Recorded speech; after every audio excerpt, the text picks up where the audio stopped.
Today is Thursday, I guess. Kind of thought it was Wednesday. Whoops.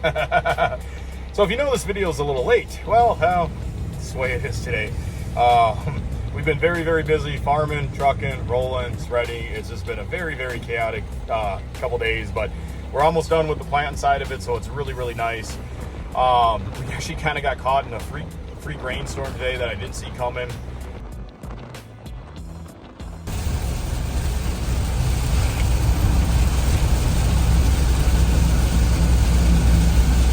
Sitting here at a truck stop, I just kind of had a storm come out of nowhere on me, and figure we'll just pull off and sit for 10-15 minutes and let all the cars do what they're gonna do. Sometimes it's just way easier. It is nuts. That storm came absolutely out of nowhere. There was no rain in the forecast. Freak rainstorm today that I didn't see coming. And I'm actually back here on one of the most beautiful farms I've ever been on. It is absolutely just gorgeous. Big rolling hills, big beef farm. And I was here about 10 years ago, and then driving down the driveway today, I was just like, oh, this place is just so cool.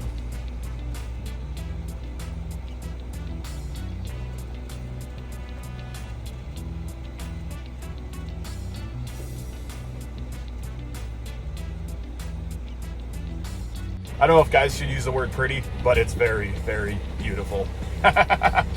Well, today's Thursday, and I did not realize it was Thursday, but this whole week's just been an absolute rodeo. A lot of paperwork, a lot of planning, a lot of rolling, a little bit of spreading, a lot of trucking, just a lot of different things going around.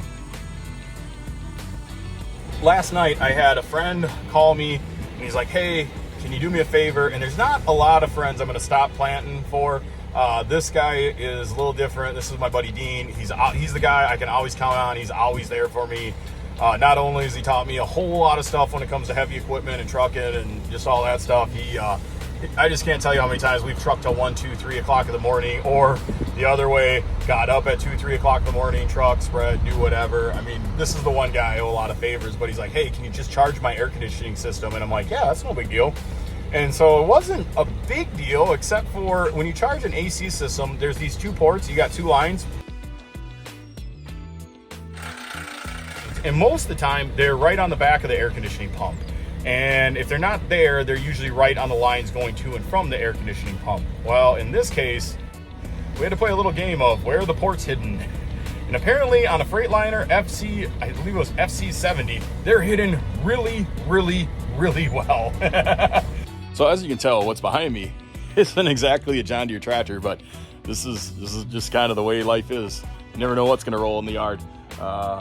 We're trying to find the AC ports, and we're not having much luck. They're not on the pump, they're not on the receiver dryer. We don't really know where they're at, but we're gonna track them down. It took me, Adam, and Dean about a half hour to find them. But we found them.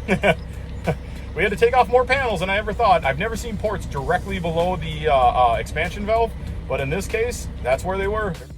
This is way more normal than most people would ever expect.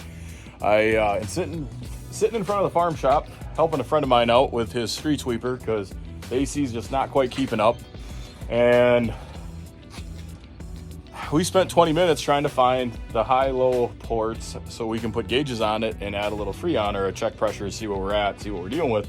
We're thinking the AC is just not keeping up, it's just a little low. And we found them.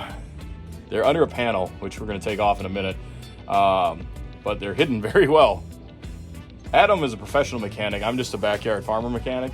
But even Adam's like, they're where? And I'm like, yeah, they're right there. So I think they would have put under this panel, it opens really easy. Not like put under the one you got. Yeah. Actually do stuff for. Or right off the pump, like all the pictures on the internet shows. Yep. So it's a Freightliner FC70 tractor, so it's not anything crazy. These are actually pretty common, but this configuration with the cab forward, this probably isn't the most common, but we found it. We just got to take more stuff off. I mean, isn't this the story of our life? We just got to take more stuff off to get to it. Yeah.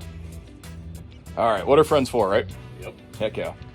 They were hidden, and I have never seen it where the air conditioning ports are right below the expansion valve.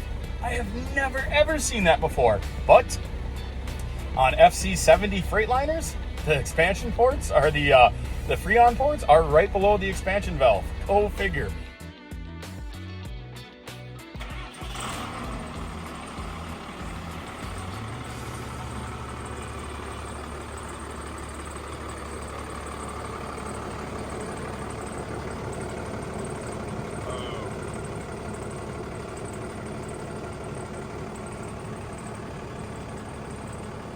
Well, then we figure it out. We were able to charge it. The next problem we had is I didn't know what the actual like specs were. Was it 3 pounds? Was it 4 pounds? I didn't know how many pounds of Freon this truck or this semi cab was going to take.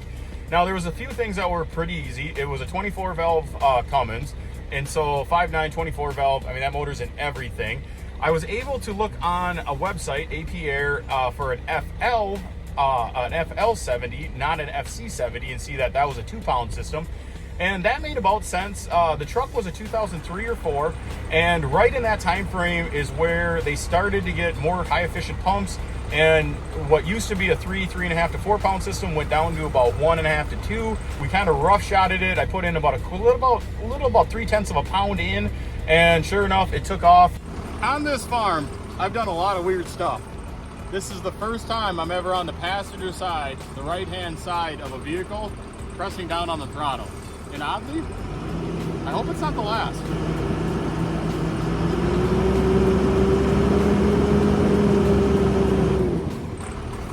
Definitely different. It was nice and cold, and we kind of just left it at that. I was kind of keeping an eye on my high pressure gauge. Lo and behold, we were able to get his AC going. Then he's like, hop in, you gotta see this thing. And so Dean and Adam are putting new brooms on. I think it's what you call it. I got the AC charged and everything's colder. I'm gonna have Dean drive around the farm a little bit, see if that's gonna keep up. I just want to make sure the AC doesn't kick out. Funny thing is, I think in the last 3 days, temps went to about high 80s, low 90s.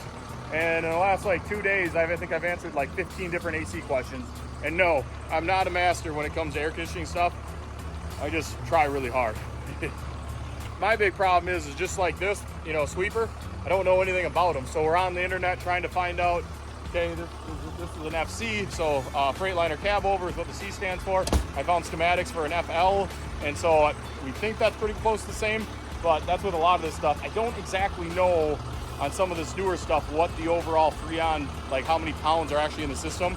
A lot of times they ran 3 pounds for older equipment, but a lot of the newer stuff is 1.5 to 2 pounds right in there. And so I don't quite know, but we're doing the best educated guess we can. I tried.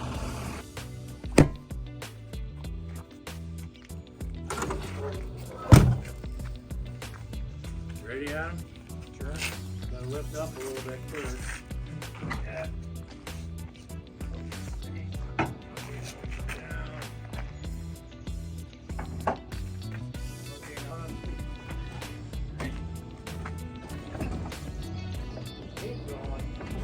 There we go.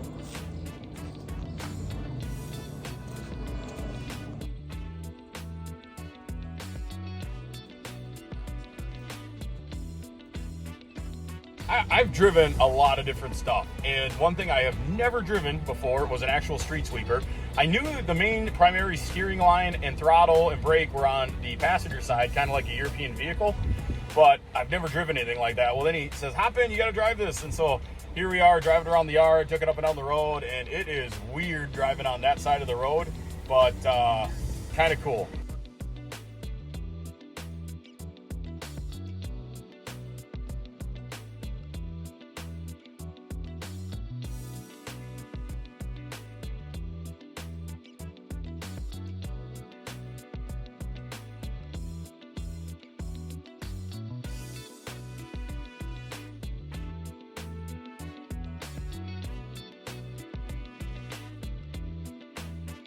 Kind of cool.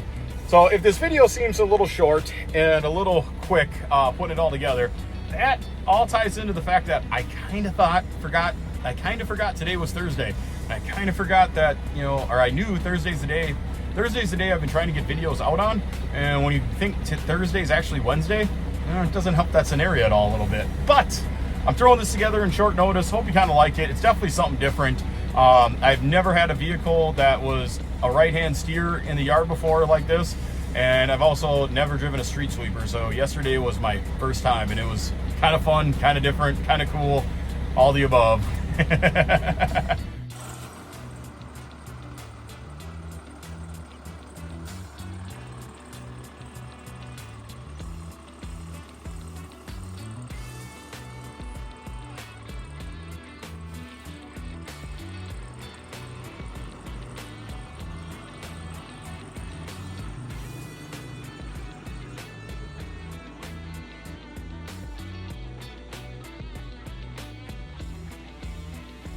I got to back up. Earlier in the week, Dean stopped over earlier in the week because they had a hole in the tire, and we were originally going to tear it down to patch it, and then we ran into all kinds of issues. I didn't have the special tool to take off. It kind of had some specialty nuts on it, and I didn't have the right tool, so we just plugged it, but it actually worked out good. We plugged it and threw some slime in it, and got them on the road that night because they had 13 gas stations they were trying to sweep that night. And yeah, I've been there. I literally told Dean, I'm like, this isn't, like, if you talk to a tire shop, this isn't the end-all fix, but this is the get through this weekend fix, maybe get through this weekend, next weekend, and then later on when you're not so busy, then try and let's tear it down and patch it right. But tire plugs work, and so does slime, and got them through that weekend, so kind of fun. That concludes my experience of driving a vehicle with a right-hand steering wheel, and definitely just kind of cool.